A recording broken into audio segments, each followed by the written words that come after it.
आज धेरै समयपछि फेरि एउटा नयाँ भिडियो लिएर उपस्थित भएको छु र अब भने लगातार रूपमा नयाँ नयाँ फिल्महरूको अपडेटहरूसँगै टिजर, ट्रेलर र फिल्महरूको रिभ्यूहरू पनि आइ नै राख्नेछ।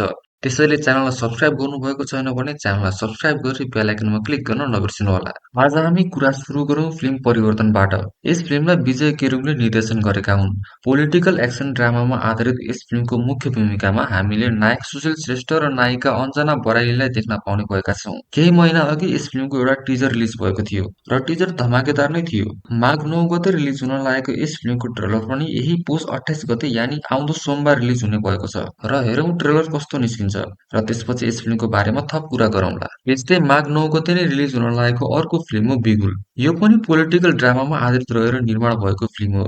यस फिल्मलाई रमेश कोइरालाले निर्देशन गरेका हुन् र यस फिल्मको ट्रेलर रिलिज भइसकेको छ। हजुरहरूले युट्युबमा नै हेर्न सक्नुहुन्छ। ट्रेलर हेर्दा फिल्मले अहिले हाम्रो देशमा भइरहेको समसामयिक राजनीतिक विषयवस्तुलाई पर्दामा प्रस्तुत गर्न खोजेको जस्तो देखिन्छ र हेरौँ कतिको सफल होला त। त्यसबाहेक फिल्ममा हामीले बेनिसा हमाल, सरोज खन्नाल, रमेश बुढाथोकी, निर शाह, शिशिर बाङ्देल लगायत अन्य थुप्रै कलाकारहरूलाई पनि देख्न पाउनेछौँ। अब अर्को एउटा नयाँ अपकमिङ फिल्मको बारेमा कुरा गरौँ। हजुरहरूलाई फिल्म छ माया छ पक्कै याद छ, जुन 2076 सालमा एउटा सुपर हिट फिल्म बन्न पुगेको थियो। हो त्यसै फिल्मको अब सिक्वल निर्माण हुने भएको छ र यस फिल्मलाई पनि दिपेन्द्र लामाले नै निर्देशन गर्ने भएका छन् र यो फिल्म पनि पोलिटिकल कमेडी ड्रामामा आधारित रहनेछ।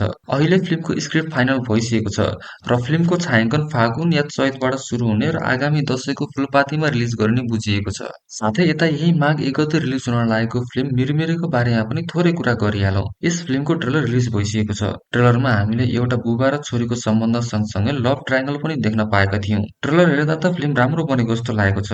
बाँकी फिल्म रिलिज भएपछि नै थाहा पाउनेछौँ। फिल्ममा नायक दयाहाङ राईसँगै प्रकाश सपुत र सिर्जना निङलेखु सहित अन्य थुप्रै कलाकारहरू पनि रहेका छन्। यस्तै यता नेपाली फिमेल डिरेक्टर कृषा चौलागाई पनि आफ्नो नयाँ फिल्म पारसलाई लिएर अहिले निकै नै चर्चामा आइरहेकी छिन्। उनको पछिल्लो फिल्म पीताम्बर मलाई एकदमै राम्रो लागेको थियो। फिल्मले बक्स अफिसमा सोचे जस्तो बम्पर कलेक्सन त गर्न सकेन, तर उनले आफूलाई भने साबित गरिसकेकी छिन्। मलाई पक्का विश्वास छ उनको अपकमिङ फिल्म पारसले भयङ्कर कलेक्सन गर्नेवाला छ र अझै यसपालि त उनले आफ्नो फ्रन्ट लाइनमा नेपाली फिल्म इन्डस्ट्रीका एक्सन स्टार निखिल उप्रेतीलाई खडा गरेकी छिन्। तर यस फिल्मको लागि भने हामीले अझै केही समय कुर्नुपर्ने देखिन्छ, किनकि अहिले नायक निखिल उप्रेती आफ्नो डिरेक्सनल फिल्म आचार्यमा काम गरिरहेका छन् र यस फिल्मको लागि पनि म एकदमै एक्साइटेड छु। यस्तै कुरा गरौँ फिल्म शिवांशको बारेमा। सन्तोष कुमार आत्रेयको निर्देशनमा निर्माण भइरहेको यस फिल्मको टिजर एकदमै इन्ट्रेस्टिङ छ। धार्मिक विषयवस्तुमाथि निर्माण भइरहेको यस फिल्ममा निकै नै गजबको भिएफएक्स र सिजिआईको प्रयोग भएको छ र मलाई खुसी लाग्छ नेपालमा पनि अब राम्रै मात्रामा भिएफएक्स र सिजिआईलाई ध्यानमा राखेर नेपाली फिल्महरू निर्माण हुँदैछन्। जस्तै पछिल्ला फिल्म जेरी अन्ट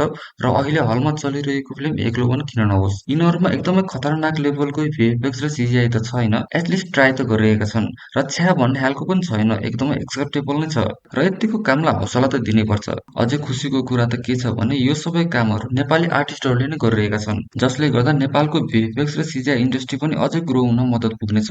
नेपालमै आर्टिस्टहरूले काम पाइराख्ने हो भने केही वर्षमा नै नेपालले टप लेभलको भिएफएक्स र सिजिआई बनाउन सक्छ जस्तो मलाई लाग्छ। आजलाई यति नै, फेरि अर्को भिडियोमा भेट्ने नै छौँ। त्यतिखेरसम्मको लागि बाई बाई र च्यानललाई सब्स्क्राइब सँगै भिडियोलाई लाइक गर्नुभएको छैन भने गरिहाल्नुहोस्।